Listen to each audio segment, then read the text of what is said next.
आपको ले चलते हैं ऐसे शख्स के साथ, उनसे रूबरू कराते हैं किस प्रकार से वो संत रामपाल जी शरण में आए और उनको क्या क्या लाभ मिले, क्या ये मोक्ष का रास्ता संत रामपाल जी महाराज सत्य बताते हैं। चलिए हमारे साथ। सर क्या नाम है सर आपका?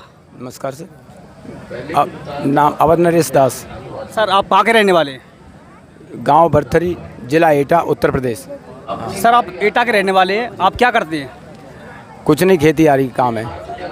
तो आपको आज ये कबीर साहब जी का 625वां प्रकट दिवस है, आपको कैसे मालूम पड़ा और आप उनके शरण में कैसे आ पाए? सर ये प्रकट दिवस से पहले जैसे मैं और पूजाएं करता था, साधना करता था जो भी, और ज्ञान गंगा पुस्तक जब हमें मिली तो ज्ञान गंगा पुस्तक के माध्यम से हमें संत रामपाल जी महाराज के बारे में ज्ञान हुआ।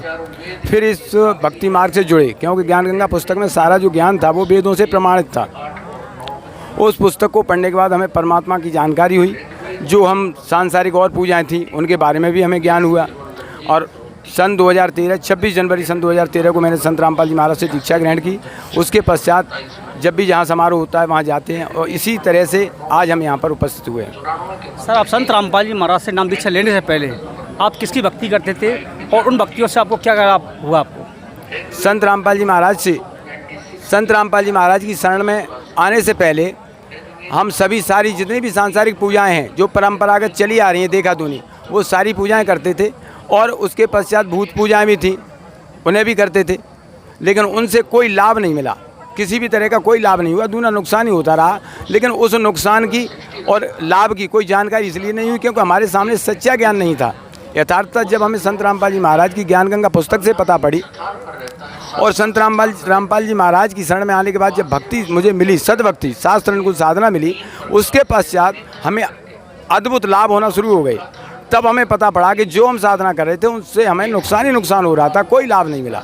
ऐसे कौन कौन से लाभ आपको मिले हैं जो हमारे दर्शक जान सके कि वाकई में इस भक्ति से लाभ भी प्राप्त होते हैं? सबसे बड़ा लाभ तो ये है कि ये जो मानव जीवन था हमारा, जो हमारे साधनाओं में व्यर्थ कर रहे थे, वो हमें सत शास्त्रानुकूल साधना मिली, सबसे पहला लाभ।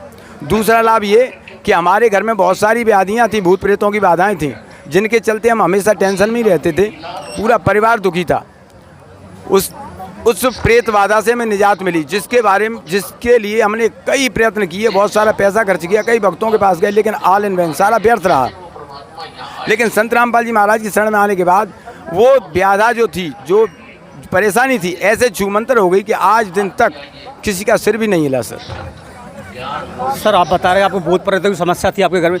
ऐसे हमारे देश में बहुत सारे लोग हैं जो ऐसी बीमारी से ग्रस्त हैं, भूत प्रेतों से परेशान हैं, कोई बीमारियों से ग्रस्त हैं, क्या इस प्रकार का भी लाभ उन लोगों को मिल सकता है? जी सर, सत्य शास्त्रानुकूल जो साधना संत रामपाल जी महाराज जो दे रहे हैं इस विश्व में, उस साधना से किसी भी तरह की कोई भी परेशानी है, वो हर परेशानी संत रामपाल जी महाराज के द्वारा ही हल हो सकती है, उस सत्य शास्त्रानुकूल साधना से। अन्यथा कोई भी साधना यहाँ पर कोई लाभ नहीं दे सकती।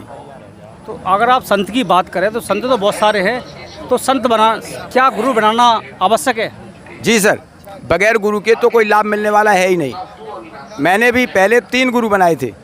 एक हमारे गुरुजी जो थे वो हरिद्वार के थे, दूसरे ऋषिकेश के थे, तीसरे गुरुजी जो थे वो भी हमारे हरिद्वार के गायत्री परिवार से मैं दीक्षा ली सन 2000 में, शांति कुंज हरिद्वार से। सन 2013 तक गायत्री परिवार में ही रहा, लेकिन उससे भी मुझे कोई लाभ नहीं हुआ। प्रतिदिन 3 साल तक मैंने हवन किया, सारे काम किए, कोई फ़ायदा कुछ नहीं हुआ सिवाय नुकसान के। तो जब भी कुछ करते थे तो ये कहते थे कि भक्तों के ऊपर संकट ही आता है, जब भक्तों के ऊपर संकट आएगा तो भक्ति करेंगे क्यों, ये प्रश्न हमारे अंदर रहता था। लेकिन उस प्रश्न का कहीं से जवाब नहीं मिलता था संतुष्ट।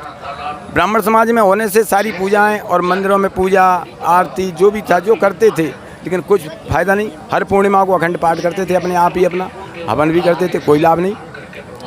लेकिन जब संत रामपाल जी महाराज की ज्ञान गंगा पुस्तक हमें मिली और उसमें सारे प्रमाण देखे, गीता जी को मैंने पढ़ रखा था, रामचरितमानस को भी पढ़ रखा था, तो इन सारी चीज़ों में रामचरितमानस में एक चौपाई है, चौपाइयाँ बहुत सारी हैं, उसमें कहा है कि पुंज बिन मिलन संता, सत्संगत संस्कृत कर अंता, भक्ति स्वतंत्र सकल सुख खानी, बिन सत्संग न पावे प्राणी। लेकिन इन चीज़ों को पढ़ते थे, सत्संग से मैं इसलिए थोड़ा सा दूर रहता था कि संत जो भी हैं आजकल जितने भी थे, संत रामपाल जी महाराज के अतिरिक्त अब पता चला तो वो पैदा करने वाले थे, और इतना ज्ञान रामकृष्ण का हमें था ही। उससे आगे की कोई साधना बताने वाला नहीं था, इसलिए हम कहीं जाते नहीं थे। और जहाँ जुड़े थे उनसे ही हम दुखी थे, उनसे हमें कोई लाभ नहीं मिल रहा था। लेकिन जब यथार्थ सत्संग मिला वाकई, उससे सारे लाभ हुए, सारे लाभ, कितने सारे लाभ गिनाऊं कि अगर आप सुनेंगे तो पूरा दिन निकल जाएगा, लेकिन लाभ समाप्त नहीं होंगे। सर जैसे कि आपको बहुत सारे लाभ प्राप्त हो रहे हैं और आप इस जमीन सुखी हैं, तो आजकल हमारे देश में और इस पृथ्वी पर लोग काफ़ी दुखी है। अगर वो भी लाभ लेना चाहे तो वो किस प्रकार से ले सकते हैं, कैसे जुड़ सकते हैं संत रामपाल जी महाराज से? जी, जो भी हमारे भाई बहन दुखी हैं संसार में या देश में, कहीं पर भी जो भी दुखी हैं, भूत प्रेत बाधा से अथवा किसी भी तरह से नशा से ग्रस्त हैं, वो सभी संत रामपाल जी महाराज का जो साधना चैनल पे शाम को 7:30 बजे ज्ञान आता है, वहाँ पर पीली पट्टी चलती है, उस पर नाम पता सारी चीज़ आती है। ज्ञान गंगा पुस्तक ने उसको पढ़ें, और एकमात्र इस विश्व में संत रामपाल जी महाराज से ही उन्हें सारे लाभ मिल सकते हैं, अन्यथा इस पृथ्वी पर और किसी से कोई लाभ मिलने वाला नहीं है। धन्यवाद सर, बहुत बहुत धन्यवाद। हाँ।